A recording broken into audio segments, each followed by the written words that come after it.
Assalamualaikum warahmatullahi wabarakatuh. Nama saya Wahyu Setiabudi, kelas S8A, NPM 2019-125-00113.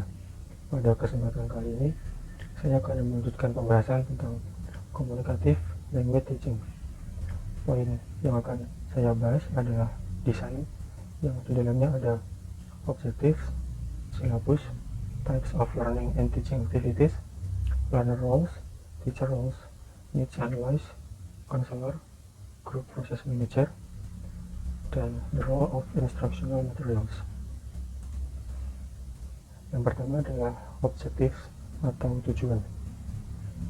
Tujuan communicative language teaching disampaikan dalam IEPO 1981.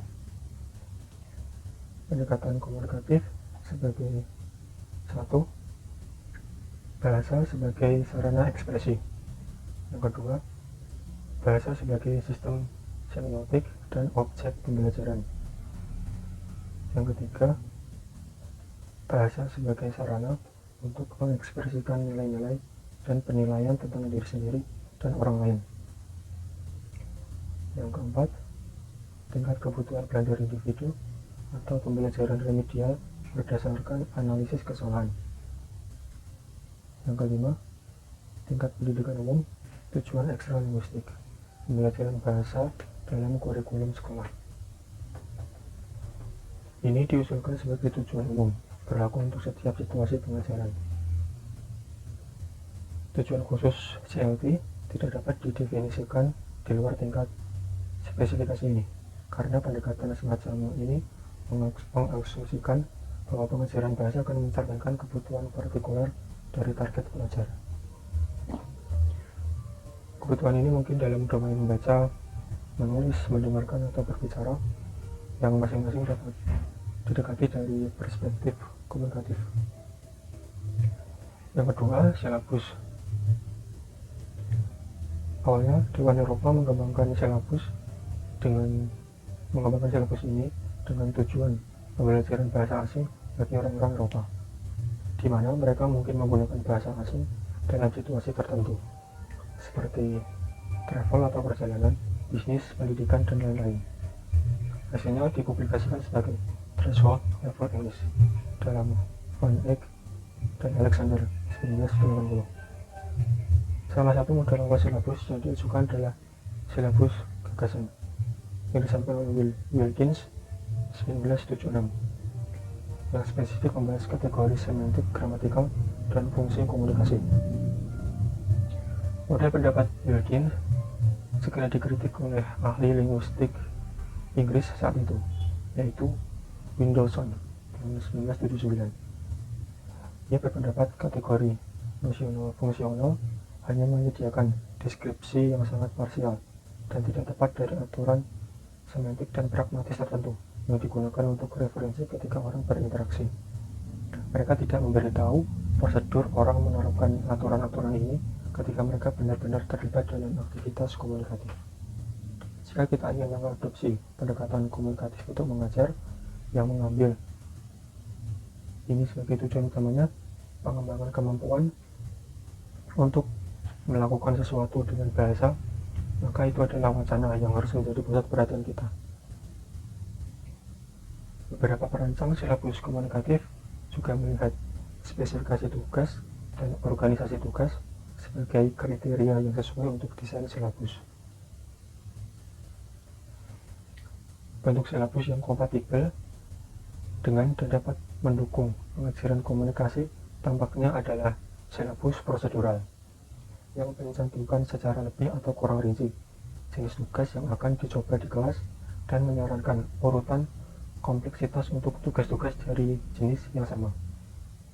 Pendekatan ini disampaikan oleh Rabu tahun 1983. Contoh model semacam ini yang telah diterapkan secara nasional adalah silabus komunikasi Malaysia pada 1975.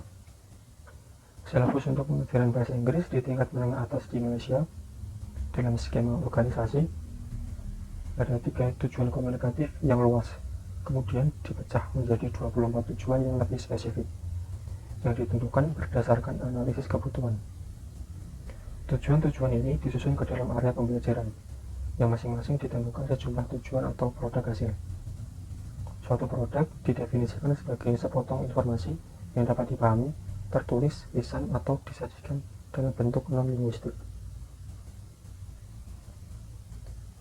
Misalnya, surat adalah produk, dan begitu juga instruksi, pesan, laporan, atau peta, atau grafik yang dihasilkan melalui informasi yang diperoleh melalui bahasa.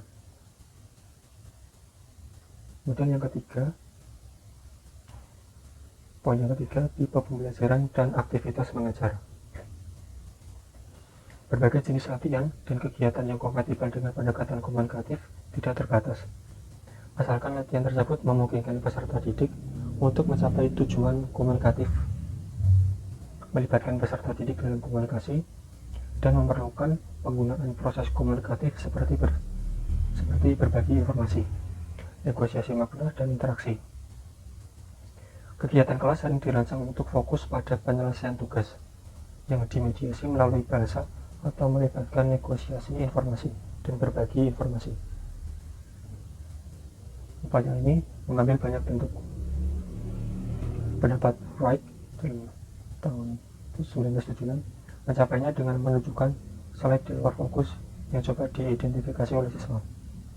Pendapat lainnya, Baird tahun 1978 memberikan rencana dan diagram yang tidak lengkap yang harus diselesaikan siswa dengan meminta informasi. Pakar yang lain, yaitu Littlewood tahun 1981, berpendapat membedakan antara kegiatan komunikasi fungsional dan kegiatan interaksi sosial sebagai jenis kegiatan utama dalam pengajaran bahasa komunikatif. Kegiatan komunikasi fungsional meliputi tugas-tugas peserta didik, membandingkan set gambar dan mencatat persamaan dan perbedaan. Kegiatan interaksi sosial meliputi sesi percakapan, diskusi, dialog, dan permainan peran seperti simulasi, sandiwara, improvisasi, dan debat. Poin yang keempat, peran peserta didik.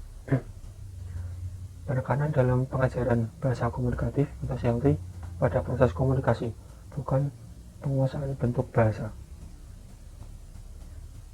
Pendapat Brin dan Kathleen menggambarkan peserta didik sebagai negosiator antara diri, proses belajar, dan objek pembelajaran, muncul dari dan berinteraksi dengan para negosiator bersama dalam kelompok dan dalam prosedur kelas dan kegiatan yang dilakukan.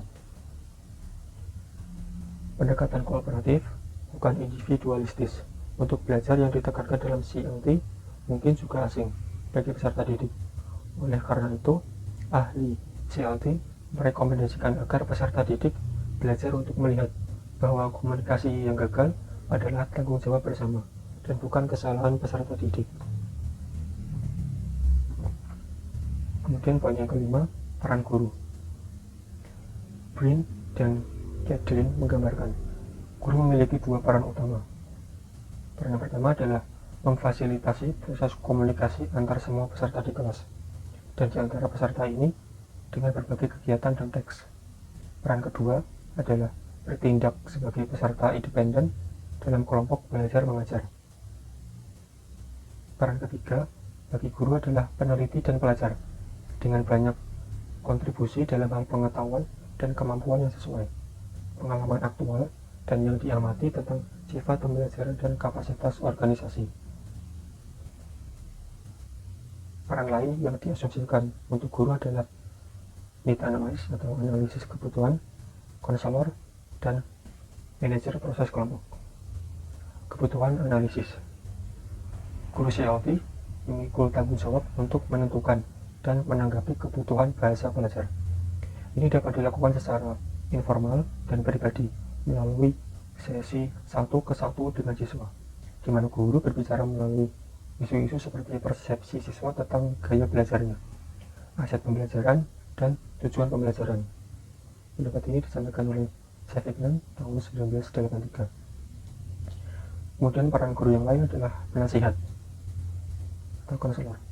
Guru konselor diharapkan untuk mencontohkan komunikator yang efektif, yang berusaha memaksimalkan penyambungan niat pembicara dan interpretasi pendengar, melalui penggunaan parafrase, konfirmasi, dan umpan balik.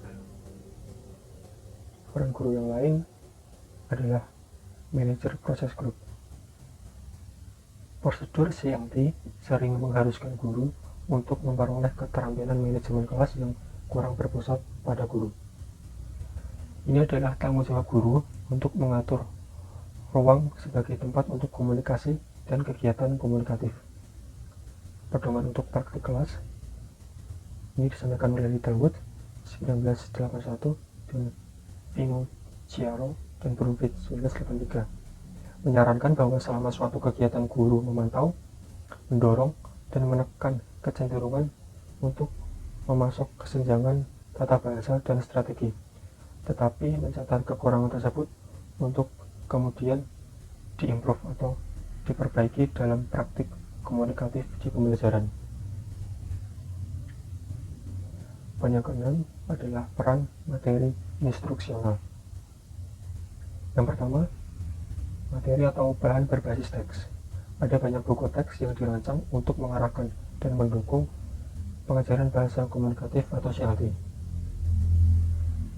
Daftar isi buku ini kadang-kadang menyarankan semacam penilaian dan urutan praktik bahasa yang tidak berbeda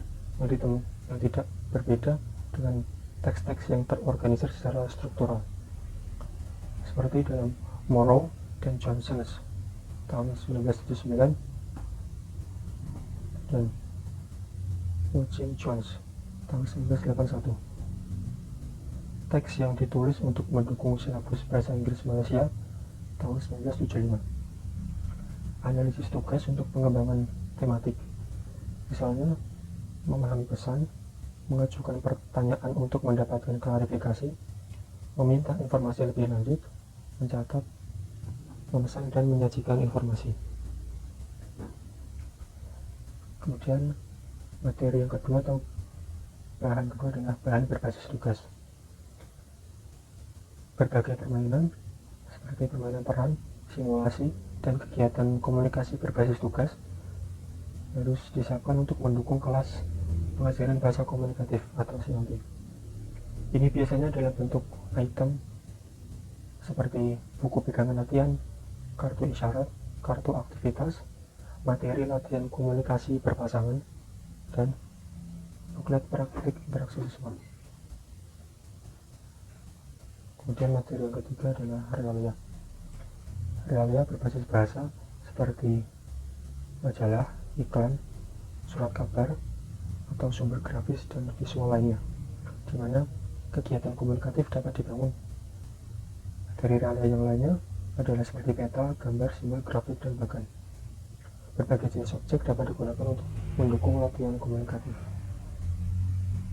Terima kasih. Wassalamualaikum warahmatullahi wabarakatuh.